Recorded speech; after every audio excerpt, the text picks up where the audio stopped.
I've often said, Mr. President, if there were not an Israel, we'd have to invent one. It is the best $3 billion investment we make. Were there not an Israel, the United States of America would have to invent an Israel to protect her interest. Thank you, Biden, for your honesty. What you have just witnessed there is a summary of American imperialism, the bastard child of British imperialism. You see, the Western world's legacy is blood and conquest and slavery and extermination of people. So of course they're going to subscribe to the idea of an Israeli state, not because of the propaganda narrative that it is a democratic nation victim of the oppressor, that is Palestine and the rest of the Arab world, but because of the flat-out fact that it is an investment. Those billions of American tax dollars are going to fund an investment designed to protect U.S. interests. What kind of interests? What kind of interests does an empire have?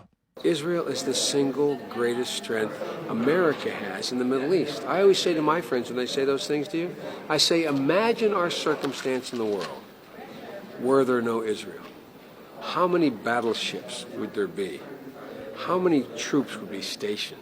Expansion and control. An empire's biggest fear is collapse. It is hungry for constant expansion. The economic version of this is late-stage capitalism, the ideology of ceaseless capital gain and economic expansion regardless of human rights and environmental consequences. The U.S. needs control of the Middle East and even profits from conflict in the region because it reinforces the narrative that it needs to become the savior of this region from terrorists and oppressors and tyrannical governments, like it supposedly saved Iraq, right? If you are in the West, and especially in America, I need you to understand that your government is lying to you. It doesn't care about democracy.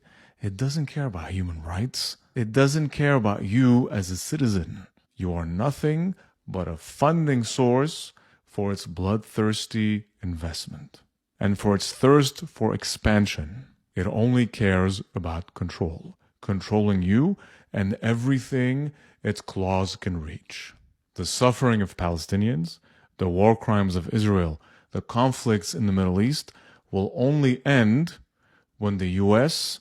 changes its policy radically from imperialism to humanitarianism. But that will never happen. The empire is out of control as it is lost in its own obsession with control. Funny irony, isn't it?